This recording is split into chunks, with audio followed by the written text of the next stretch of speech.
একটি মাত্র হামলা আর তাতেই পুরো পশ্চিমা বিশ্বের যুদ্ধের হিসাব নিকাশ আক্ষরিক অর্থেই পাল্টে দিল ইরান।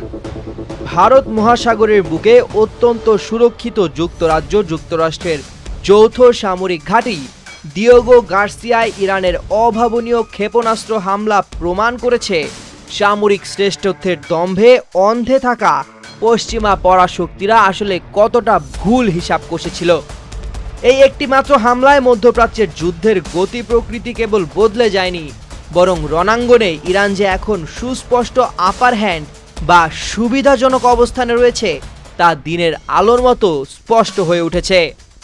কাতারের দোহা ইনস্টিটিউট ফর গ্র্যাজুয়েট স্টাডিজের প্রভাষক মুহান্নাদ সেলুমের বিশ্লেষণ থেকে যে বাস্তবতাটি সামনে আসছে তা পেন্টাগন থেকে শুরু করে লন্ডনের হোয়াইট হল পর্যন্ত চরম আতঙ্কের সৃষ্টি করেছে।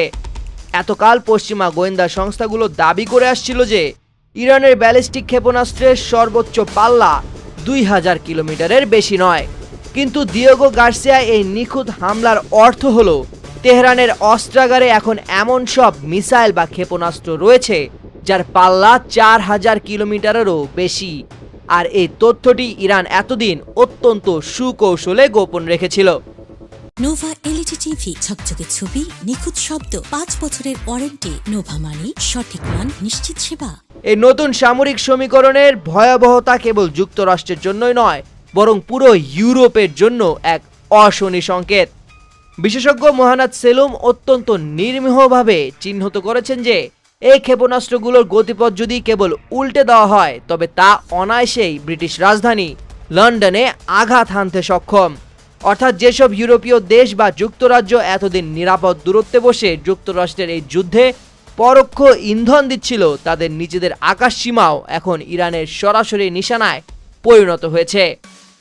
পশ্চিমাদের আতঙ্কের এখানেই শেষ নয়।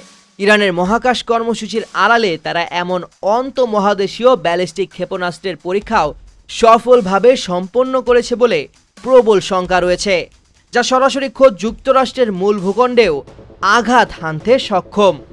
বিশ্লেষকদের মতে ডিয়েগো গার্সিয়া এই হামলা কোনো সাধারণ সামরিক পদক্ষেপ নয়, এটি পশ্চিমাদের প্রতি ইরানের একটি চূড়ান্ত বার্তা। $কোটি রেডার বা আকাশ প্রতিরক্ষা ব্যবস্থা দিয়ে যে এই নতুন প্রজন্মের ইরানি ক্ষেপণাস্ত্র ঠেকানো সম্ভব নয় তা আজ প্রমাণিত। যুদ্ধের এই নতুন সমীকরণে পশ্চিমা জোট এখন আর আক্রমণকারী নয়, বরং নিজেদের অস্তিত্ব রক্ষার চিন্তায় বিভোর এক কোণঠাসা শক্তিতে পরিণত হয়েছে।